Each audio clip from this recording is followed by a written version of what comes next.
Hello and welcome you all to let's crack it with Vishay Gupta. तो ये है 21 जुलाई करंट अफेयर्स। बहुत इंपॉर्टेंट करंट अफेयर्स का डेली बेसिस पे आते हैं, तो आप इनको डेली बेसिस पे करते रहिएगा, जिससे आगे आने वाले एग्जाम्स में जितने भी आप एग्जाम्स देने जा रहे हैं सभी के अंदर जहाँ पे भी आपका करंट अफेयर्स का यूज़ है वहाँ पे आप इन सभी को यूज़ कर पाएँ।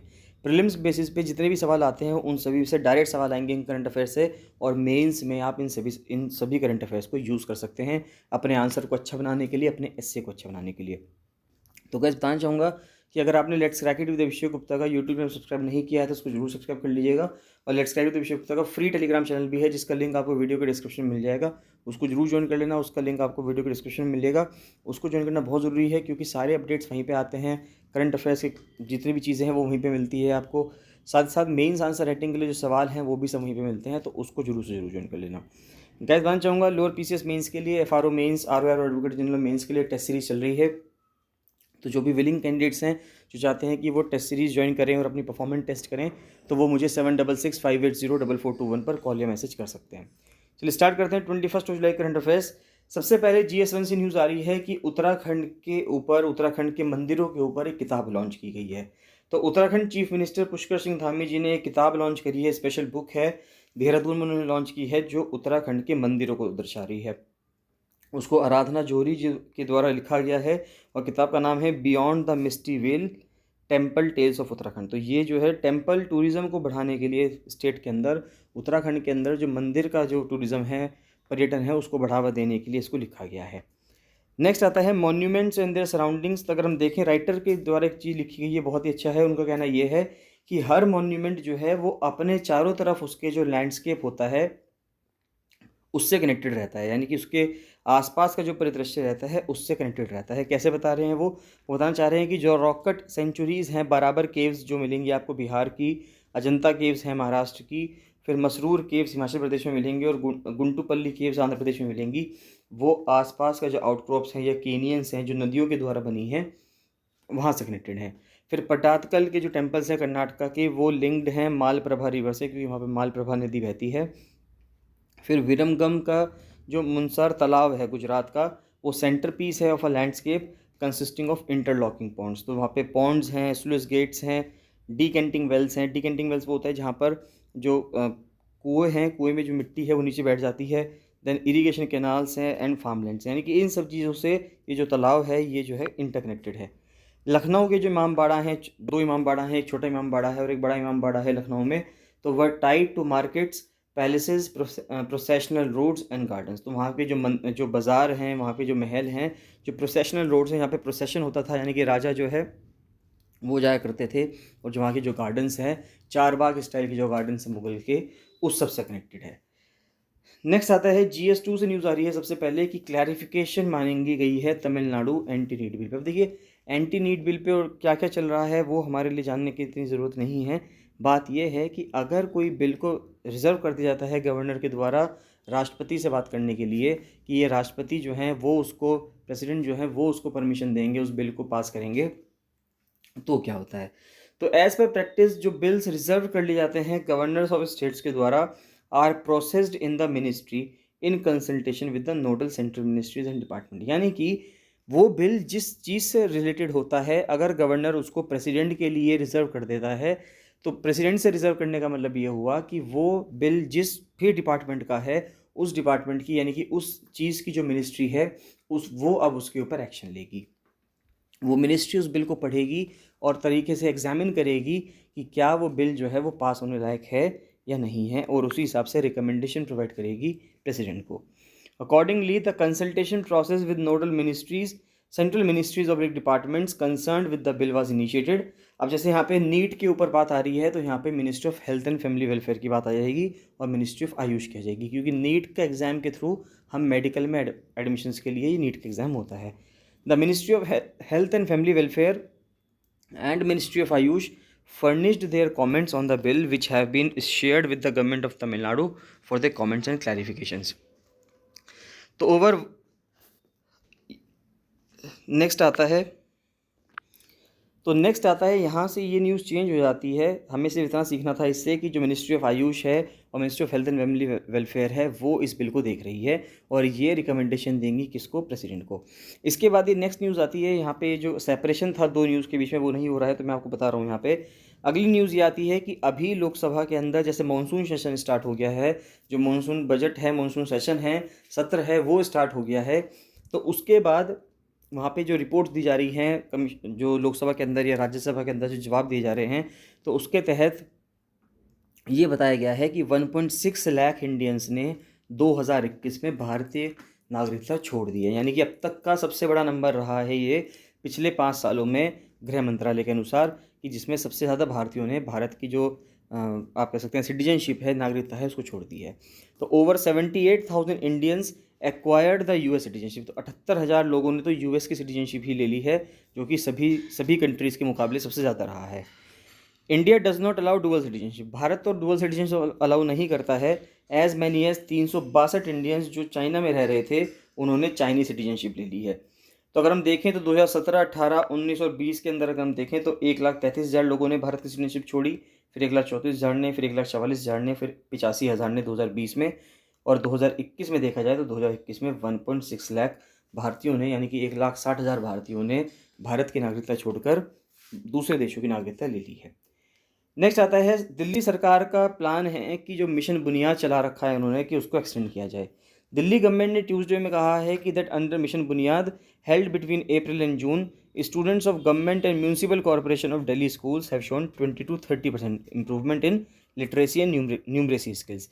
तो लिटरेसी में और न्यूमरेसी स्किल्स में, यानी कि जो पढ़ाई की चीज़ें होती हैं और जो गिनती की चीज़ें हैं, जहाँ पे आपको काउंटिंग्स आनी चाहिए, न्यूमरेसी स्किल्स आनी चाहिए, उसमें इम्प्रूवमेंट आया है। दिल्ली जो सरकारी स्कूल्स हैं, म्यूनिसिपल कॉर्पोरेशन के स्कूल्स हैं, मिशन बुनियाद के तहत, जो उन्होंने अप्रैल से लेकर जून के बीच में चलाया था।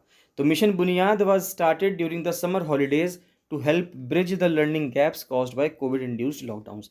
तो अब ये कहा जा रहा है कि मिशन बुनियाद ने उन बच्चों की हेल्प की है इस दौरान में, जिस टाइम पे समर हॉलीडेज चल रही थी, तो उस टाइम पे उन्होंने ये चलाया है समर कैंप्स के रूप में, जिससे कि बच्चों को जो नुकसान हुआ कोविड के दौरान, जब वो स्कूल नहीं जा पाए, तो उस टाइम पे जो नुकसान हुआ उसका फ़ायदा करने के लिए, यानी कि उस टाइम पे जो गैप आ गया है उनके लर्निंग स्किल्स में, उसको ब्रिज करने के लिए। नेक्स्ट आता है, नेक्स्ट न्यूज़ देखिए, बहुत ही अच्छा एक गौतम भाटिया जी के द्वारा बहुत ही अच्छा आर्टिकल लिखा गया था कि Chile marks a notch in global constitutionalism. अब देखिए बात क्या आ रही है कि जब भी संविधान बनता है तो उसके ऊपर काफ़ी सारी बातें की जाती हैं। तो चिले जो है, जो एक कंट्री है साउथ अमेरिका का, वो अपना नया कॉन्स्टिट्यूशन बनाने की बात कर रहा है। तो उस कॉन्स्टिट्यूशनलिज्म के लिए ही, संवैधानिकता के लिए ही, जो गौतम भाटिया जी हैं उनके द्वारा, यानी कि जो राइटर हैं यहाँ पे, उनके द्वारा ये आर्टिकल लिखा गया है। बहुत ही इंपॉर्टेंट न्यूज़पेपर में ये आर्टिकल आया था, इसको कवर करते हैं। तो आर्टिकल कहता है कि in 2019 a wave of protests engulfed the country of Chile. तो 2019 में चिले में बहुत ज़्यादा प्रोटेस्ट्स हुए।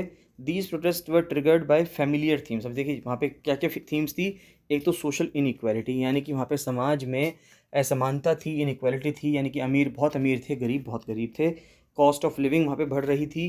और प्रॉबिटी इन गवर्नेंस, यानी कि शासन में ईमानदारी की बात कही जा रही थी कि कितनी ईमानदारी है या नहीं है। But at the heart of the protests was also the fact that Chile's constitution was no longer fit for purpose। और वहाँ पे बात ये भी थी कि चिले का जो संविधान है वो अभी वहाँ पे जो पर्पज़ है, यानी कि देश को गवर्न जो करना है, उसको फुलफ़िल नहीं कर पा रहा है। जो इस टाइम पे चिले का कॉन्स्टिट्यूशन है वो 1980 के अंदर बनाया गया था, जिस टाइम पे मिलिट्री रिजीम चल रही थी जनरल अगस्ट पिनोशे की, जो कि उस टाइम पे the Chilean constitution embodied what is popularly known as Chicago school economics. तो उस टाइम पे जो चिलियन जो कॉन्स्टिट्यूशन था वो 1980 में बनाया गया था। जनरल अगस्टो पिनोशे थे, जो उस टाइम के मिलिट्री रूलर थे चिले के, उनके द्वारा। और उसको शिकागो स्कूल इकोनॉमिक्स के नाम से भी जाना जा रहा था, क्योंकि उस टाइम पे मार्केट डीरेगुलेट किया गया था, was not just a policy choice but encoded into the constitution. तो मार्केट को डीरेगुलेट करना ये कोई पॉलिसी की चॉइस नहीं थी, बल्कि कॉन्स्टिट्यूशन में लिखा गया था। Which one of its most notorious elements being the privatisation of water. वहाँ पे उस बिल के अंदर पानी को भी प्राइवेटाइज कर दिया गया था। अब पानी को प्राइवेटाइज करने की वजह से ये हुआ कि पानी भी आपको बहुत ज़्यादा पैसों में खरीदना पड़ेगा। चिले के अंदर ये कर दिया गया था। Over the years this led to Chile becoming one of the most unequal countries in the world. तो दुनिया के बहुत ज़्यादा अनईक्वल देशों में चिले की गिनती होने लगी, क्योंकि वहाँ पे गरीब बहुत ज़्यादा गरीब था और जो अमीर था वो बहुत ही ज़्यादा अमीर था। One of the demands of the Chilean protesters was to replace Pinochet constitution. तो जो डिमांड थी 2019 से जो उठ रही है लगातार, वो ये उठ रही है कि जो पिनोशे के द्वारा जो कॉन्स्टिट्यूशन लाया गया था उसको हटाया जाए, while a democratic constitution with a democratic constitution written by the people of Chile for themselves. और वहाँ पे एक डेमोक्रेटिक कॉन्स्टिट्यूशन बने और वो डेमोक्रेटिक कॉन्स्टिट्यूशन लोगों के द्वारा लिखा हो, जैसे कि भारत में है कि जो भारत का संविधान है वो भारत के लोगों के द्वारा लिखा गया है, जैसे हमने प्रियम्बल में हम कहते हैं। The Chilean government eventually considered to this demand, वो इस चीज़ को मांगती है। फिर then this led to the formation of a directly elected constituent assembly. तो जिस तरह से भारत की कॉन्स्टिट्यूएंट असेंबली 1946 में बनाई गई थी, उसी प्रकार से चिले के अंदर भी कॉन्स्टिट्यूएंट असेंबली बनाई गई है, विच वाज स्ट्राइकिंगली रिप्रेजेंटेटिव। जैसे कि 51% जो कॉन्स्टिट्यूएंट असेंबली के मेंबर्स हैं वो वीमेन हैं। तो ये इंपॉर्टेंट चीज़ है कि 100 मेंबर्स अगर वहाँ पे होंगे, उसमें से 51 महिलाएं हैं और 49 मेल्स हैं। ये अपने आप में एक बहुत ही सिंबॉलिक जेस्चर है।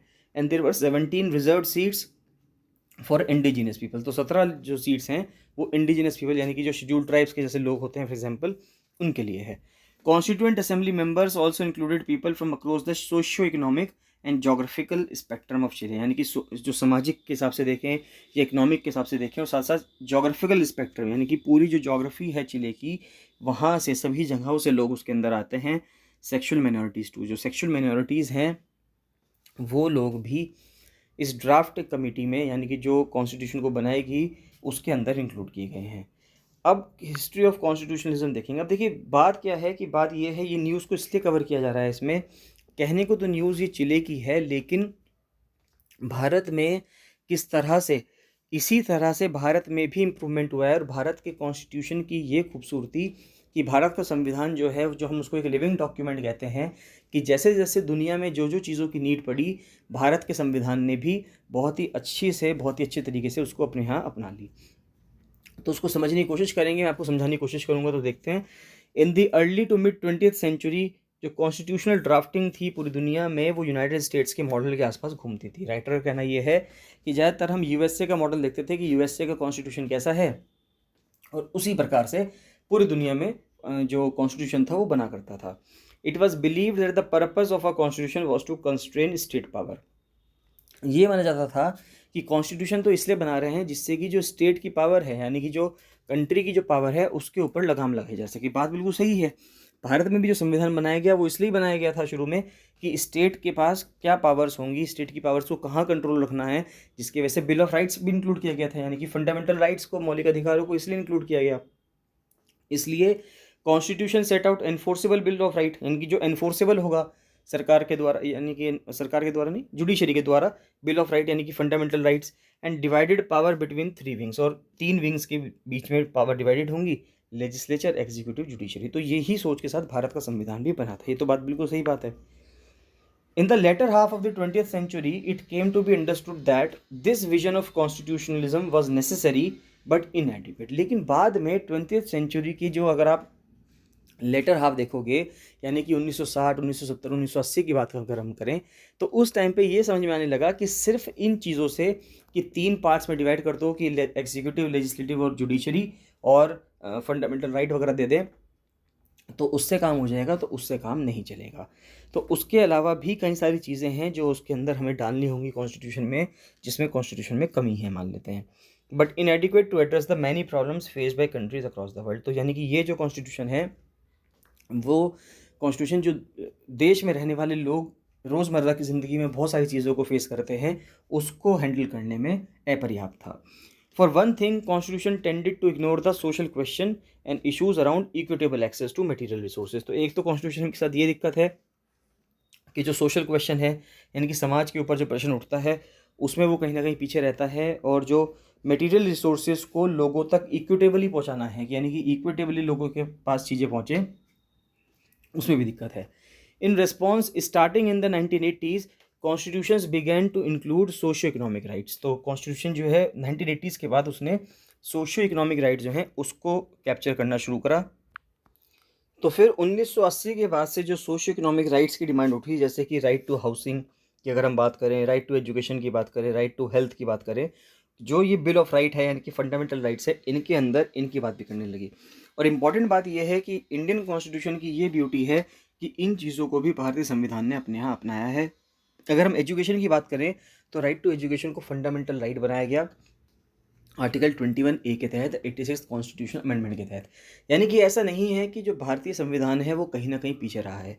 इंडियन कॉन्स्टिट्यूशन टाइम के साथ फ्लेक्सिबल है, टाइम के साथ उसमें अमेंडमेंट करके आप चीज़ों को डाल सकते हैं, जिससे कि दुनिया में रहते रहते जो भी चीज़ों की रिक्वायरमेंट होगी उस हिसाब से देश भी चलता रहे, एक लिविंग डॉक्यूमेंट की तरह वो काम करे। मोस्ट फेमस एग्जाम्पल जो साउथ अफ्रीका का पोस्ट अपार्थाइड कॉन्स्टिट्यूशन रहा है 1996 का, वो है। फिर कहना है कि it was recognise that the complexities of governance require a set of institutions. उसके बाद राइटर का कहना ये भी है कि ये तो हमें समझ में आ गया कि हमें पहली बात तो फंडामेंटल राइट्स चाहिए, और राइट्स भी फिर अलग अलग तरह के चाहिए, जैसे कि हमें हाउसिंग का राइट भी चाहिए, एजुकेशन का राइट भी चाहिए, तो उसको भारतीय संविधान ने भी बहुत अच्छे से निभाया है। नेक्स्ट आता है कि पहले ये समझा जाता था कि अगर कॉन्स्टिट्यूशन बना दिया गया है तो उसके साथ काम हो जाएगा, उसके बाद हमें किसी चीज़ की ज़रूरत नहीं है। लेकिन समय समय पे ये देखा गया है कि गवर्नेंस को बढ़ाने के लिए, गवर्नेंस को अच्छा करने के लिए, गवर्नेंस के अंदर बहुत ज़्यादा कॉम्प्लेक्सिटीज़ आती हैं, उसके वजह से कुछ इंस्टीट्यूशंस की ज़रूरत पड़ती है दैट आर इंडिपेंडेंट, जो कि आज़ाद हों, स्वतंत्र हों, of the legislature and the executive. चाहे लेजिस्लेचर हो, चाहे विधायिका हो, चाहे एग्जीक्यूटिव हो, यानी कि जो एग्जीक्यूटिव है और लेजिस्लेचर है, इन दोनों से वो जो इंस्टीट्यूशंस हैं वो इंडिपेंडेंट होने चाहिए and can hold them to account. और इन दोनों को, लेजिस्लेचर को और एग्जीक्यूटिव को, अगर ये गलती करते हैं तो उनको अकाउंट पे रखा जा सके, जैसे कि इंफॉर्मेशन कमीशन। तो अब इम्पॉर्टेंट बात यह है कि जो दुनिया चीज़ें इम्प्लीमेंट कर रही हैं, भारत में भी इन सभी चीज़ों को लाया गया है। वो अलग बात है कि ये कॉन्स्टिट्यूशन में मेंशन नहीं हुआ, तो ये पार्लियामेंट की विल के हिसाब से पार्लियामेंट ने अपने यहाँ कानून बनाया भारत में और उसमें लिया है। अगर हम इंफॉर्मेशन कमीशन की बात करें तो भारत में भी इंफॉर्मेशन कमीशन बनाया गया जब से आरटीआई एक्ट पास हुआ। उसके बाद फिर ह्यूमन राइट्स कमीशन की अगर हम बात करें तो ह्यूमन राइट्स कमीशन भी भारत में पास किया गया, एनएचआरसी बनाया गया 1990s में। और इलेक्शन कमीशन अगर हम देखें तो इलेक्शन कमीशन तो भारत के अंदर एक संवैधानिक बॉडी है, कॉन्स्टिट्यूशनल बॉडी है। These are sometimes referred to as integrity institutions. तो इनको इंटीग्रिटी इंस्टीट्यूशंस के नाम से भी जाना जा रहा है। ये अखंडता संस्थान है। इंटीग्रिटी इंस्टीट्यूशन इसलिए है क्योंकि इन इंस्टीट्यूशंस के वजह से देश के अंदर जो इंटीग्रिटी है अलग अलग डिपार्टमेंट्स की, लेजिस्लेचर की, एग्जीक्यूटिव की, वो सबकी बनी रहेगी। As their task is to ensure integrity in the functioning of state agencies. तो इनका टास्क यही है कि जो स्टेट की एजेंसीज हैं वो तरीके से काम करती रहें, उस चीज़ को इंश्योर करना।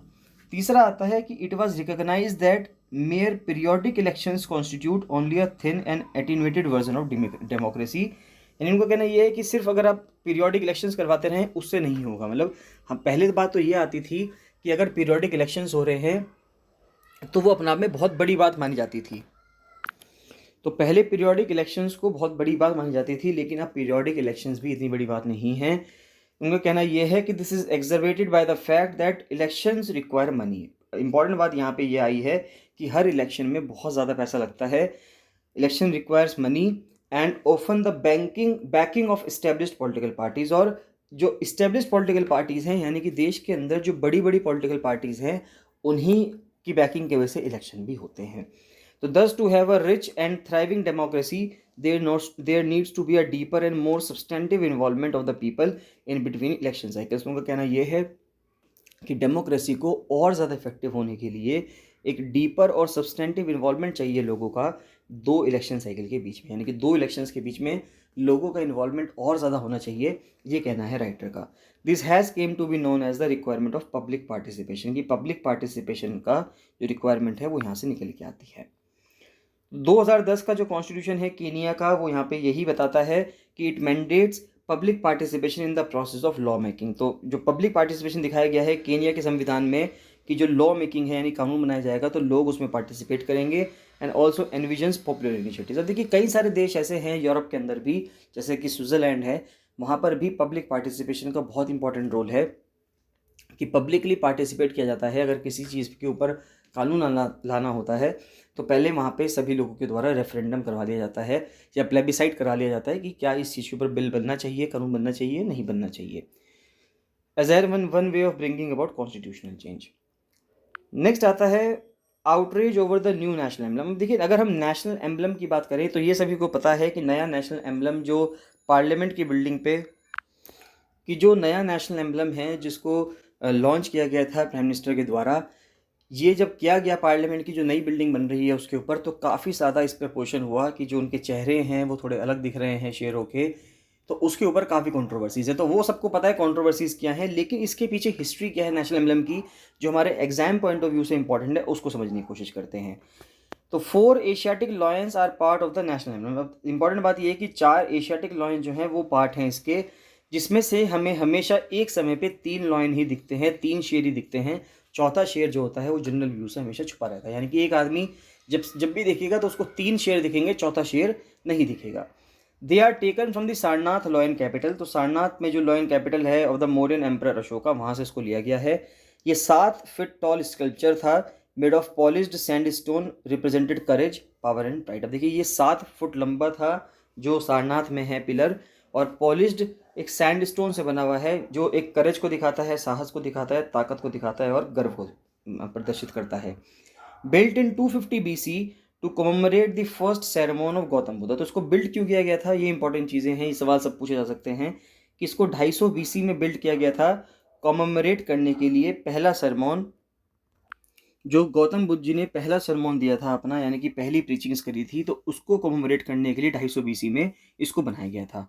Where he is said to have share the 4 noble truth, जहाँ पे उन्होंने 4 नोबल ट्रूथ ऑफ लाइफ जो थी वो बताने की कोशिश की थी। It was mounted on a base of a fries of small sculptures. तो उसको कई सारे छोटे छोटे स्ट्रक्चर्स बने हुए हैं नीचे जिसके ऊपर ये बना हुआ है। उसमें एक हॉर्स बना हुआ है, एक शेर है, एक बुल है और एक एलिफेंट है जो कि क्लॉकवाइज डायरेक्शन में है। The 4 animals are said to be guardians of the 4 direction. तो जो 4 जानवर उसके नीचे बने हुए हैं, ये 4 जो डायरेक्शंस हैं नॉर्थ साउथ ईस्ट वेस्ट, इसके गार्जियंस के रूप में दर्शाया गया है। They are separated by a wheel. सबके बीच में एक व्हील है जो कि धर्म चक्र परिवर्तन को, यानी कि धर्म चक्र को रिप्रेजेंट करता है बुद्धिज्म के अंदर। और उस व्हील के अंदर चारों साइड में ये व्हील है और उस व्हील के अंदर 24 स्पोक्स हैं। तो ईच चक्र और wheel has 24 spokes. The chakra was later adopted as part of the national flag. बाद में इस चक्र को हमने जो भारत का झंडा है उसके अंदर भी लगाया गया है। This abacus was mounted on an inverted lotus. अब देखिए ये जो एबेकस है, यानी कि हम देखें तो ऊपर तो 4 शेर हो गए पहले तो, जो कि हमें एक बार में 3 दिखेंगे। उसके नीचे फिर एक गोल है जिसपे ये चारों जानवर बने हुए हैं और बीच में चारों में सेपरेशन है, जो ये जो व्हील है।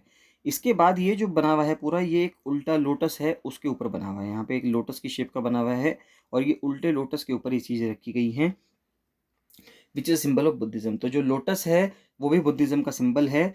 चाइनीज ट्रैवलर ह्यून सांग has left a detailed account of Ashoka's lion pillar in his writings. तो जो चाइनीज ट्रैवलर थे ह्यून सांग, उन्होंने काफ़ी डिटेल में बताया है अशोका के लायन पिलर के बारे में अपने लेखों में।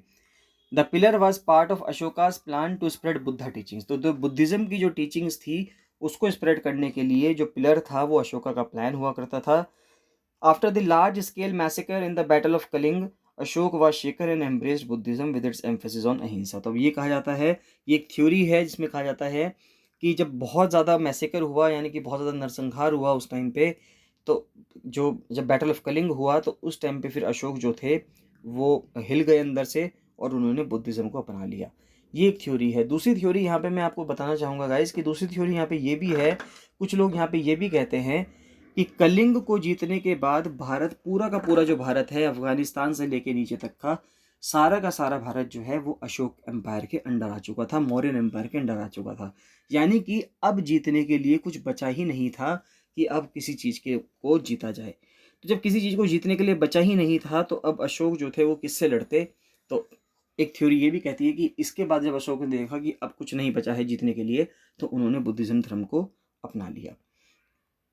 He decided to propagate his principles throughout his empire through the major and minor edicts। तो उन्होंने कई सारे मेजर एडिक्ट बनाए, माइनर एडिक्ट बनाए, उसके थ्रू जो है, यानी कि शिलालेख हुआ करते थे ये, और उनके थ्रू जो है उन्होंने अपनी जो टीचिंग्स थी, अपनी जो बातें थी, उसको फैलाना चाहा। तो बात ये आती है कि कॉन्स्टिट्यूएंट असेंबली ने सारनाथ पिलर को ही नेशनल एम्बलम क्यों बनाया।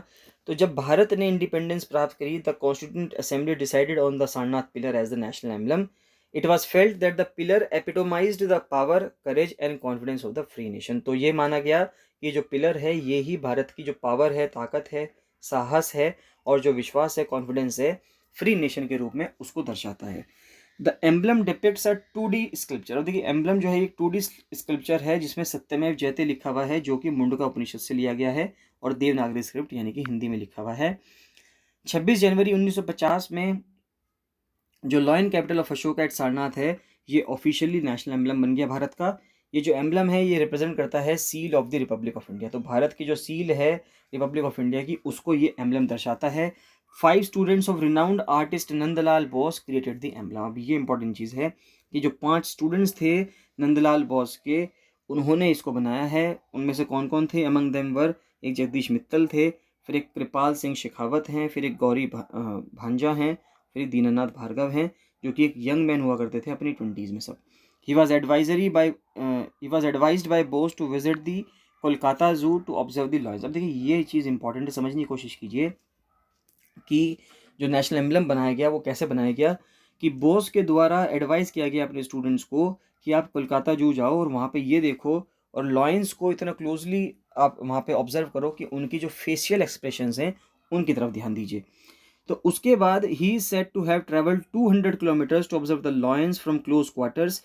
Incidentally Bhargav has also design the first 30 pages of the constitution. तो अब देखिए वहाँ पे इन्होंने जू में जाके जो लॉयंस थे उनके फेस को ऑब्जर्व किया है, उसके बाद ही उन्होंने उसको डिज़ाइन किया था। तो कंट्रोवर्सी क्या है लेटेस्ट रेप्लिका पे अगर हम देखें, ये सबको पता है कि जो लेटेस्ट रेप्लिका दियोरे और मॉसिस ने मिलकर डिज़ाइन की है, जो कि एक स्टील पिलर पे है 6500 किलो के। The lions many alleged looked too aggressive. तो कई सारे लोगों का ये कहना है, अपोजिशन पार्टीज का ये कहना है कि जो लायंस हैं ये बहुत ज़्यादा गुस्से में दिखते हैं, एग्रेसिव मूड में दिख रहे हैं, which amounted to tampering with the original in a hurry to meet the deadline of the central vista project. तो ये कहना है कि सेंट्रल विस्टा प्रोजेक्ट का जो डेडलाइन है उसको जल्दीबाजी में पूरा करने के लिए इसको इतनी तेज़ी से बनाया गया है कि इसके जो फेशियल एक्सप्रेशन हैं वो बदल दिए गए हैं। अब जो गवर्नमेंट है उनका कहना ये है, या जो ये स्कल्पचर्स हैं जिन्होंने इसको बनाया है यानी कि जो डिज़ाइनर्स हैं उनका कहना ये है कि जो सारनाथ का जो पिलर है वो बहुत छोटी हाइट का हुआ करता था, जबकि ये वाला जो बना है ये काफ़ी लंबी हाइट का बना है। जब ये काफ़ी लंबी हाइट का है, अगर आप इसको पास से देखेंगे तो ये पास से आपको एग्रेसिव नेचर का लगेगा, लेकिन अगर आप इसको दूर जाके देखेंगे तो ये आपको नॉर्मल दिखेंगे जैसे कि सारनाथ में है। लेकिन ये वाला जो उनका क्लेम है ये कुछ भी इनमें वजन नहीं है, क्योंकि वो एग्रेसिव ही दिख रहे हैं। अब नेक्स्ट एक बहुत ही इंपॉर्टेंट कॉन्सेप्ट आता है GS3 का, साइंस एंड टेक्नोलॉजी का कॉन्सेप्ट है वर्म होल। अब देखिए वर्म होल या वर्म होल क्या है, अगर मैं आपको एक बहुत ही नॉर्मल लैंग्वेज में समझाने की कोशिश करूं, ये एक साइंटिफिक कॉन्सेप्ट है जिसका अपने आप में अभी कोई रेलेवेंस नहीं है, लेकिन हो सकता है फ्यूचर के अंदर इसका रेलेवेंस हो, या जो हॉलीवुड की स्काईफाई मूवीज़ आती हैं, साइंटिफिक कुछ मूवीज़ आती रहती हैं, उससे रिलेटेड हो सकता है। अब समझने की कोशिश करते हैं। मान लेते हैं कि जो इसमें समझाया गया है मैं आपको बताने की कोशिश करता हूँ। मान लेते हैं ये एक धागा है, अगर ये एक धागा है, अगर किसी जानवर को यानी कि इस पे कीड़ा है, उस कीड़े को यहाँ से यहाँ तक जाना है तो उसको क्या करना पड़ेगा, वो इसको पूरा रास्ता उसको पार करना पड़ेगा और ऐसे चल के वो यहाँ तक जाएगा। लेकिन अगर मैं इसी धागे को कुछ इस तरह से रख दूँ और वो कीड़ा यहाँ पर है, और अगर उस कीड़े को यहाँ पर जाना है तो वो कैसे जाएगा?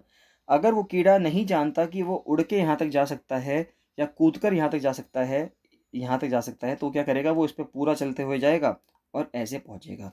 तो उनका कहना ये है कि अभी जो हम लोग हैं, मनुष्य है पृथ्वी पे, हम भी ऐसे ही करते हैं। मान लेते हैं कि अगर मुझे यहाँ से किसी दूसरे प्लैनेट पे जाना है तो हम क्या करते हैं कि हमारे से लेके उस प्लैनेट का जो रास्ता है हम वो पूरा का पूरा कवर करते हैं। यहाँ पे वर्म होल का जो कॉन्सेप्ट है वो कुछ ऐसा है कि अगर हम देखें तो अगर यहाँ पे ये इस तरह से मैं बना दूँ और यहाँ पे मैं हूँ और मुझे जाना यहाँ पर है, तो मैं क्या करूँगा, मैं ऐसे नहीं जाऊँगा, ये पूरा रास्ता कवर नहीं करूँगा, मैं डायरेक्ट यहाँ से कूद जाऊँगा। अभी डायरेक्ट कूदूँगा कैसे, यहाँ पे बीच में एक वर्म होल करके टनल सी बन जाएगी और मैं उस टनल में एंटर करूँगा तो यहाँ से डायरेक्टली यहाँ पहुँच जाऊँगा, यानी कि बहुत ज़्यादा जो दूरियाँ हैं वो बहुत कम समय में कवर कर लूँगा। तो उनका कहना ये है कि एक वर्म होल जो होगा ये एक ब्रिज की तरह काम करेगा, ये यही ब्रिज की बात कर रहा है, और शॉर्टकट की तरह काम करेगा between 2 points in curved space time. ये जो स्पेस टाइम है जो कि कर्व्ड है, उसमें ये एक ब्रिज की तरह या टनल की तरह काम करेगा, which are well separated in practical terms to the inhabitants of the universe. यानी कि प्रैक्टिकल टर्म्स में अगर हम देखें तो जो रहने वाले हैं यूनिवर्स के, यानी कि पृथ्वी पे है और मान के चलते हैं कहीं और भी लोग हैं, तो बहुत ज़्यादा दूर होंगे लेकिन फिर भी डायरेक्टली ये कनेक्टेड रहेंगे। The existence of worm hole has been predicted by Ludwig Flamm. तो जो लुडविग फ्लैम थे 1916 में, जब आइंस्टाइन की theory I general theory of relativity, उसके बाद उन्होंने जो एग्जिस्टेंस है वर्म होल का उसको प्रेडिक्ट किया। However, the presence of wormhole has not yet been established through observations or inference by astronomers. लेकिन अभी भी वर्म होल की जो प्रेजेंस है उसको इस्टेब्लिश नहीं किया गया है, लेकिन ये जो कॉन्सेप्ट है ये इस्टेब्लिश कर दिया गया है. With rapid advances in observational cosmology in recent times, there is gathering support for the existence of entities जैसे कि worm hole and others that yet not been seen. तो उनका कहना ये है कि जैसे जैसे रैपिड एडवांसेस आ रहे हैं कॉस्मोलॉजी में, तो हम ये कह सकते हैं कि जो चीज़ें अब तक हमें नहीं दिखी हैं आगे चल के हो सकता है वो भी चीज़ें हमें दिख जाएं. नेक्स्ट आता है इकोनॉमी से न्यूज़ आ रही है कि जो जीएसटी का चेंज किया गया है फूड आइटम्स पे, फाइनेंस मिनिस्टर का कहना ये है कि वो सभी स्टेट वगैरह से बात करके किया गया है. तो union finance minister Nirmala Sitharaman said on Tuesday that the decision to levy GST, जो जीएसटी लगाई गई है ऑन अनब्रांडेड प्री पैक्ड और प्री लेबल्ड फूड प्रोडक्ट्स पे was critical to curb tax leakage. कि जो टैक्स लीकेज हो रहा था, कि टैक्स को लीक कर रही थी कंपनीज, उसको पाटने के लिए किया गया है. And was not taken by one member, और ये किसी एक आदमी ने नहीं किया जीएसटी काउंसिल के, बल्कि पूरी जीएसटी काउंसिल ने मिलकर कराया या सभी स्टेट्स ने मिलकर किया है. और उनका कहना यह है कि इसमें जो अपोजिशन रूलिंग पार्टी के जो स्टेट्स हैं उनके द्वारा भी बात की गई है. मिनिस्टर ने यह भी एम्फेसाइज किया है कि दैट ऑल फूड आइटम, चाहे वो वीट हो, गेहूँ हो, दाल हो, चावल हो, मेज़ है, मक्का है यानी कि दही है, लस्सी है, उसको जीएसटी नहीं लगाया जाएगा अगर वो लूज़ बिकेंगे. अगर उसको लूज़ बिकेंगी ये चीज़ें तो उस पर जीएसटी नहीं लगेगा, लेकिन अगर वो पैक्ड होके किसी कंपनी के बैनर के अंडर बिकेंगी तो वो तब उस पर जीएसटी लगाया जाएगा. नेक्स्ट आता है UK records it's highest ever temperature. अगर हम यूके की बात करें, यूनाइटेड किंगडम की बात करें, उत्तराखंड नहीं है, यूनाइटेड किंगडम है, तो वहाँ पे देखें तो वहाँ पे अब तक का हाईएस्ट एवर टेम्परेचर आया है. यूनाइटेड किंगडम में अगर हम देखें तो वहाँ पे एसीज़ की रिक्वायरमेंट नहीं हुआ करती थी, क्योंकि वहाँ पे एक मॉडरेट टेम्परेचर रहता था, बहुत ही अच्छा एक टेम्परेचर रहता था वहाँ पे. लेकिन क्लाइमेट चेंज की वजह से अगर हम देखें तो वहाँ पे पहली बार ऐसा हुआ है यूके की हिस्ट्री में कि टेम्परेचर 40 डिग्री सेल्सियस को पार कर गया है. जो हीट वेव आ रखी है यूरोप में has also contributed to deadly wild fires in France, Greece, Portugal and Spain. Temperature जो है ब्रिटेन में पहली बार ऐसा हुआ है कि 40 डिग्री सेल्सियस को पार कर गया है. नेक्स्ट आता है Russia set to seek Indian oil payments in UAE dirhams. अब देखिए रशिया ने बहुत इंपॉर्टेंट बात कही है. उनका कहना यह है कि जो भारत की जो ऑयल पेमेंट्स हैं वो आप यूएई की करेंसी जो है दिरहम्स उसमें कर दीजिए. तो रशियन ऑयल मेजर जो है Rosneft is pushing crude through trading firms including Everest Energy and Coral Energy into India. Now it's second biggest oil buyer after China. तो जो चाइना के बाद भारत जो है वो रशिया का सबसे बड़ा तेल का खरीदार बन चुका है. वेस्टर्न सैंक्शंस की वजह से कई सारे जो इंपोर्टर्स थे उन्होंने रशिया से तेल खरीदना बंद कर दिया, लेकिन भारत को वो कई सारे डिस्काउंट दे रहा है. हालांकि भारत कभी भी रशिया से तेल लेता नहीं था. इसलिए नहीं लेता था क्योंकि रशिया से भारत में तेल आने में बहुत पैसा खर्च होता था, क्योंकि जो ट्रांसपोर्टेशन कॉस्ट है बहुत ज़्यादा पड़ती थी. लेकिन अब जब रशिया बहुत ज़्यादा डिस्काउंट दे रहा है अपने तेल में, तो भारत इस अपॉर्चुनिटी को खोना नहीं चाहता और भारत जो है वहाँ से तेल ले रहा है. That gave Indian refiners who rarely bought Russian oil due to high freight cost an opportunity to bag exports at big discounts to Brent. तो जो ब्रेंट क्रूड ऑयल है वो अब वो मिल रहा है हमें बहुत सस्ते दरों पे, तो इसलिए भारत जो है उसको खरीद रहा है. मॉस्को ने रिप्लेस कर दिया है सऊदी अरेबिया को as the second biggest oil supplier to India after Iraq. तो इराक जो है भारत को तेल देने वाला अभी भी सबसे बड़ा देश है. उसके बाद जो दूसरे नंबर पे आता है वो अब पहले सऊदी अरेबिया हुआ करता था, अब उसको हटाकर रशिया आ गया है. At least 2 Indian refiners have already settled some payments in dirhams. तो अब कई सारे जो भारत में जो रिफाइनर्स हैं जो तेल मंगा रहे हैं उन्होंने यूएई की जो करेंसी है दिरहम्स उसके अंदर तेल को खरीदना शुरू कर दिया है. और आरबीआई ने, ये मैंने कवर भी किया था, आरबीआई ने पिछले हफ्ते ट्रेड सेटलमेंट जो है रुपीज़ में भी किया था. उनका कहना यह था कि जब डॉलर्स में दिक्कत है कि डॉलर्स को स्विफ्ट बैंक से अगर हम सिस्टम देखें तो स्विफ्ट फाइनेंशियल स्टेबिलिटी के हिसाब से देखें तो स्विफ्ट वाला जो सिस्टम है उसने रशिया को सस्पेंड कर दिया है. तो रशिया के साथ जो डील है वो डॉलर्स में नहीं हो सकती, तो हम रुपीज़ में रशिया के साथ डील करेंगे. तो आरबीआई का ये कहना कि हम रुपीज़ में डील करेंगे, ये अपना में एक बहुत ही सिग्निफिकेंट स्टेप है कि अब देखा जा रहा है कि यूएसए जो है वो ग्लोबल करेंसी नहीं रह जाएगी बहुत लंबे समय के लिए. तो दैट्स ऑल. तो ये है 21 जुलाई करंट अफेयर्स गाइज. आपको इसमें कोई भी डाउट आता है, कोई भी आपको सजेशन है, तो आप मुझे कमेंट सेक्शन में कमेंट करके जरूर बताइएगा. बाकी मिलते हैं नेक्स्ट वीडियो में. So thank you and bye bye.